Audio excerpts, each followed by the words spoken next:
noite, estamos aqui para mais um vídeo do canal do Gestar e Nutrir. Estamos aqui com a enfermeira Nayara, ela vai falar um pouquinho com vocês. Olá, gente, boa noite. Primeiro queria agradecer o convite.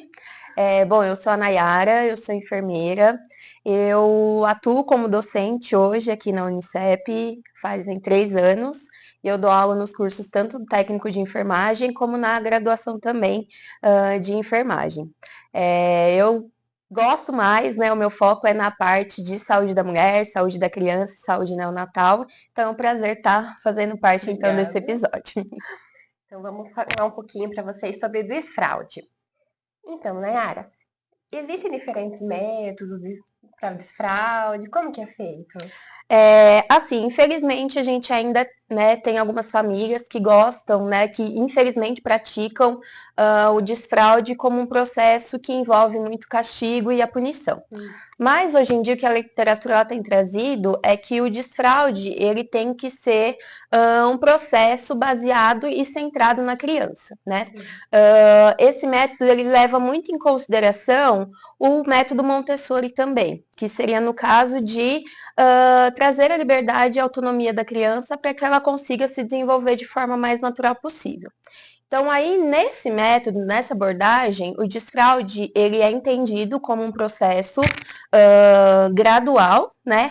Porque a criança, ela não aprende, né, assim, dorme no dia seguinte, Sim. Ela já está desfraudada, né? Então, ele é entendido como um processo gradual, onde os pais, as famílias, os cuidadores e educadores que convivem com essas crianças, eles precisam identificar de início quais são os sinais de prontidão que essa criança apresenta para que o processo do desfraude ele comece a acontecer.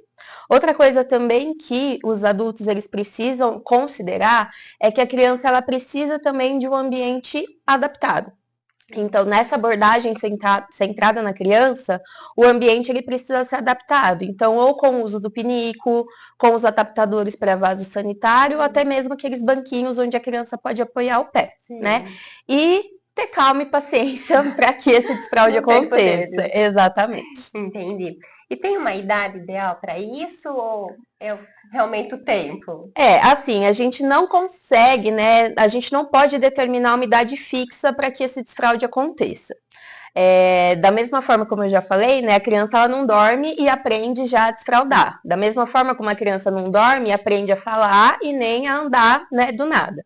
Então a criança ela precisa desse tempo para que as conexões cerebrais dela aconteçam.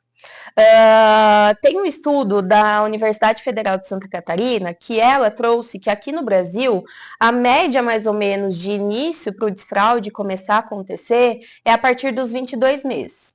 Sim.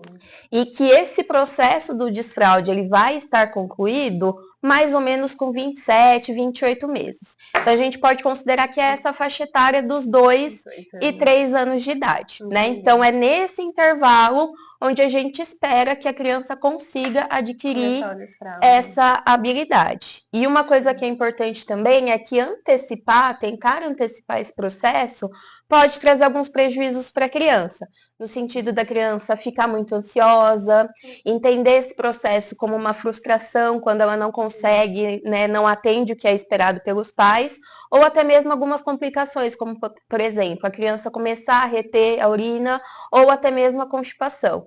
Então, realmente, o que os pais precisam entender é conseguir identificar os sinais de prontidão que a criança apresenta e aí, a partir disso, começar a desenvolver todo esse processo. Entendeu. Sim. E eles, para identificar assim, se a criança está pronta ou não, quais seriam os sinais que eles deveriam observar? Então, são exatamente esses sinais de prontidão. Então, geralmente a criança ela vai apresentar alguns sinais de prontidão que a literatura ela divide em 3, basicamente, tipos de sinais, que seriam os sinais físicos, os sinais mentais e os sinais psicológicos. Os sinais físicos seriam aquela criança que começa a ficar mais de 2 horas, por exemplo, com a fralda seca, ou até mesmo aquela criança que senta sozinha no piniquinho ou no vaso sanitário, tá? Outro sinal de prontidão, e aí a gente já fala de um sinal de prontidão da parte mental, seria aquela criança que quando tá com vontade de fazer xixi, então ela faz careta, ela se esconde, ou ela até mesmo fica tampando a região íntima. Ou Quando ela também, se ela sabe falar, ela fala que ela, né, quer fazer xixi, quer fazer o cocô, ou aponta para o banheiro. Quando a gente fala dos sinais de prontidão psicológicos, a gente está falando daquela criança que começa a ficar incomodada com o uso da fralda, ou aquela criança que sozinha, por si só, senta no piniquinho e passa um tempo lá, tentando entender quais são os processos de higiene, tentando imitar, né, os pais ou até mesmo irmãos mais velhos. Então, esses são alguns dos sinais de prontidão que os pais, né, podem conseguir identificar e aí, a partir disso, começar esse processo definitivamente do desfraude. Então, tá. Aí, assim, quais são os principais desafios que a família tem nessa parte do desfraude? Assim, parece um pouco contraditório, mas o principal desafio são os pais, né? É verdade. São os pais, porque muitos pais criam muita expectativa, né, nesse processo, e o que os pais precisam nesse momento é ter calma, paciência e pensar que realmente esse processo vai demandar tempo. Né? Então, é tentar criar, né, não criar tantas expectativas para a criança referente a esse processo do desfraude. E aí, de maiores desafios, o que a família pode enfrentar? São as questões, né, dos acidentes. Então, eventualmente, os acidentes e os escapes podem acontecer. Então, aquela criança que às vezes está sem fralda e faz xixi na cama ou faz xixi no sofá, dentro do carro. Né? Outras questões que podem aparecer são um pouco das inconsistências. Então, por exemplo, os pais não usam a fralda, mas se a criança vai na casa de algum avô, de algum tio, o avô e o tio colocam a fralda na criança. Então, entender que tirou a fralda, tirou de vez, né? Até esse processo gradual mesmo do desfraude acontecer. Então, vai num shopping, vai passear, não coloca a fralda na criança. Entenda que se acontecer algum acidente ou acontecer algum escapezinho de xixi ou de cocô, leva uma muda de roupa a mais. E aí faz, né, toda a higiene e troca a criança. Que geralmente os pais, sempre que saem, eles colocam a fralda para a criança sair, né? Então, assim, é entender que esse processo, né, isso pode acontecer. Outros desafios também é que alguns pais, eles acabam, né, comparando a criança com irmãos, né, se a criança tiver algum irmão. Então, seu irmão fazia xixi bonitinho, direitinho, né? Então, evitar essas comparações, porque isso também não ajuda nesse processo. E no todo realmente é ter muita paciência, muita calma e entender que esse processo ele precisa acontecer. Eu esqueci de comentar também é que muitos pais eles também ficam, né, assim, quer fazer xixi? Vamos fazer xixi? Vamos no banheiro? Então, né, ficar a todo momento relembrando a criança cria ansiedade nela. Então, é deixar a criança no seu processo. A hora que ela sentir vontade, ela entender que ela precisa ir ao banheiro, precisa usar o pinico ou precisa usar o vaso, ela vai começar a apresentar essa necessidade e os pais conseguem reconhecer isso e conseguem caminhar nesse processo. Aí fica mais fácil. Isso. E sobre assim, se eu usar uma recompensa, incentivo para criança no desfraude, o que você fala? Os incentivos, eles são muito bem-vindos, né? Então, parabenizar a criança, falar, nossa, puxa, que legal, você conseguiu fazer xixi no pinico, ou nossa, que legal que você tentou, parabéns. Incentivos como abraços, beijos e até o high five são muito bem-vindos. Algumas recompensas que podem ser utilizadas. Uso de adesivos, né? Então colocar um adesivinho na roupinha da criança, ou um adesivinho num quadro onde a criança cumpre as suas tarefas, também é uma forma de recompensa. Outra forma que também pode ser trabalhada como um incentivo positivo é incentivar a criança. Nossa, filho, filha, você fez o xixi, quer ligar para alguém para contar essa novidade? Vamos ligar para o vô, para a avó, para contar isso que você conseguiu fazer? Então, esses incentivos, eles são bastante positivos. As recompensas, né, quando a gente pensa em recompensas, a criança sempre associa com faço algo, ganho algo.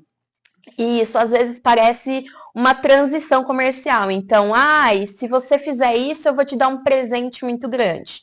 A criança pode entender isso como uma barganha, né? Então, eu preciso fazer xixi no lugar certo, para ganhar um presente, ou também como uma transação, né, comercial assim, né? Eu faço e eu recebo. Sim. Forma também, né, de recompensa que a gente recomenda que os pais evitem é recompensar com comida, porque a criança ela começa a associar também a comida de uma forma não saudável. E uma coisa que se deve evitar de toda forma é punir. Né? Então, olha, você fez isso, você vai ficar de castigo, não vou deixar você usar televisão. Então, essas formas de punição também, elas devem ser evitadas. Os incentivos positivos, eles são sempre recomendados. Só Mas as recompensas mesmo, Isso, só as recompensas que deve se tomar muito cuidado com relação a isso. Entendi.